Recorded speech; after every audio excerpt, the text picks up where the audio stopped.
Hello friends, I am Mohammad Tariq, faculty Vajiram, Rajendra Nagar, New Delhi.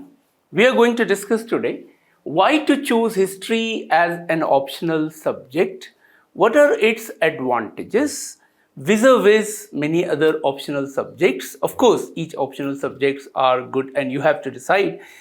Secondly, what we are going to offer here at Vajiram and how together we can make your journey much easier as well as safer. The first point you have to understand that the importance of optional is in the last 10 years has increased. And reason?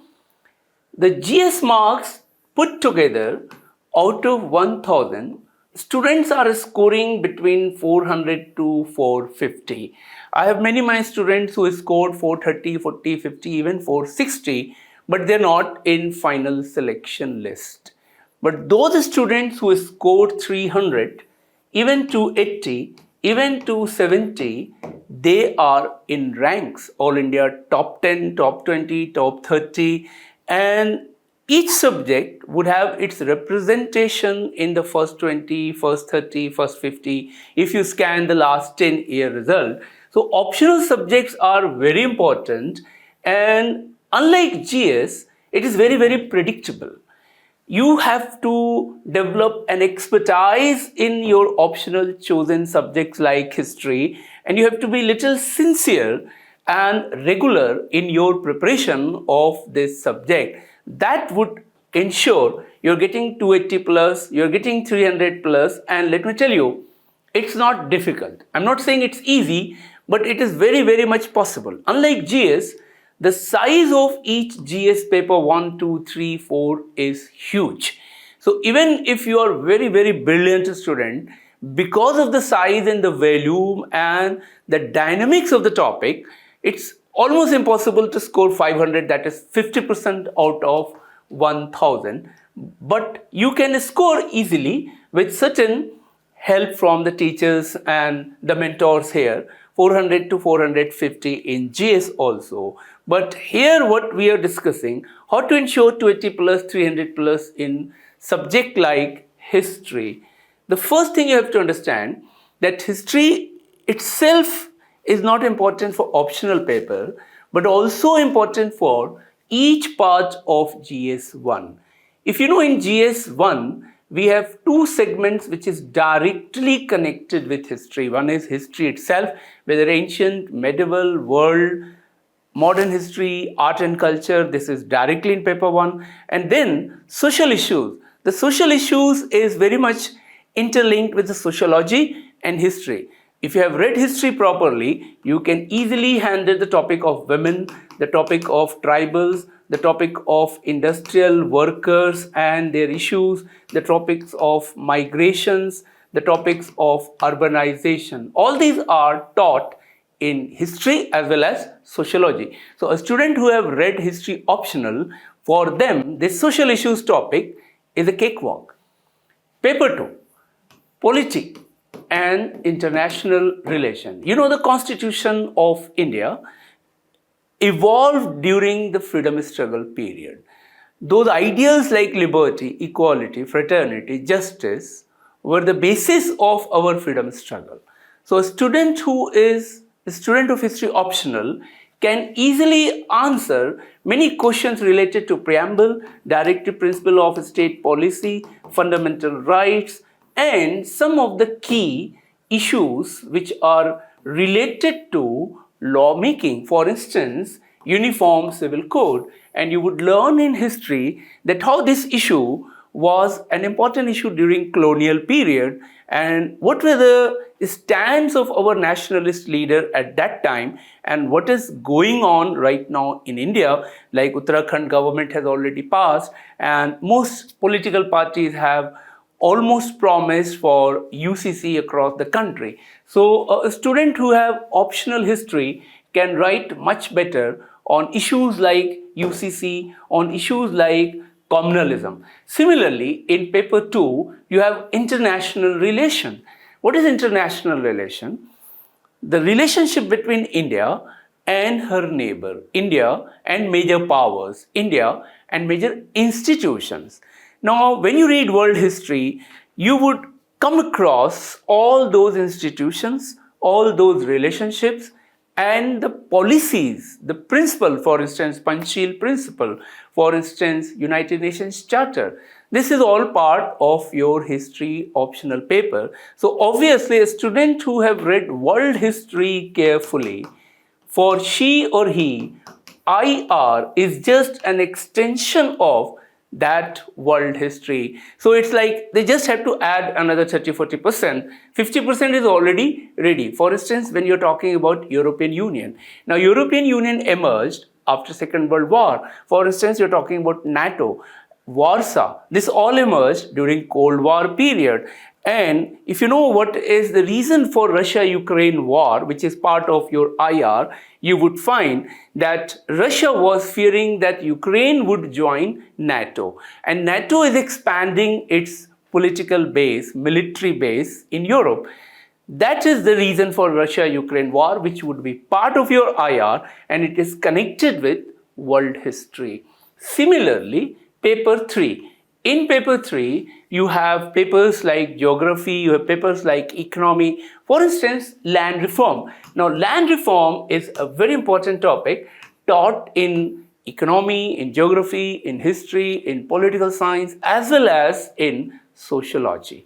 Now, obviously, a student of history would have much better, deeper understanding on land reform, because right from permanent settlement, right from Rayatwari settlement, right from the categorization of peasants, which you would learn in modern history as categorized by the famous historian Hamza Alvi, those 5 categories of peasants in India, and how a section of Indians were owners of land for centuries, which is called historical wrongs, and how the land reforms became a big political agenda for the socialists, for the communists, and even for the mainstream national parties. But what roadblocks we faced in implementation of abolishment of zamindari system, tenancy reform, sealing laws, and ultimately the cooperatives, and how the cooperatives struggle in a country like India,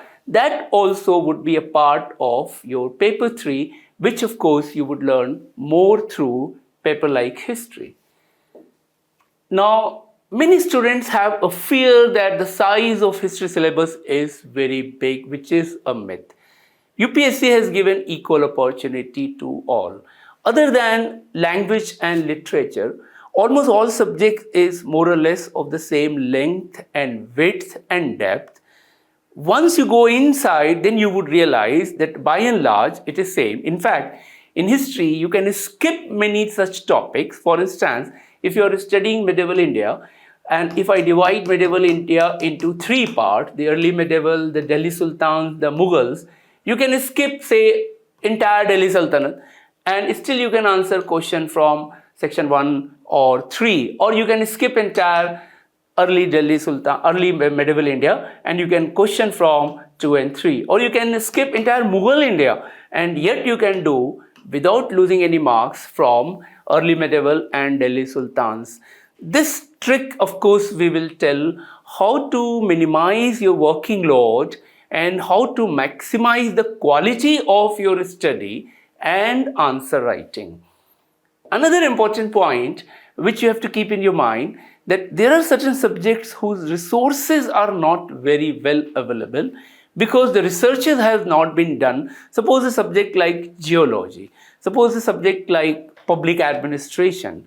One of the problem in some subject is that the researches which is going on and the students who read that material, there is a huge gap.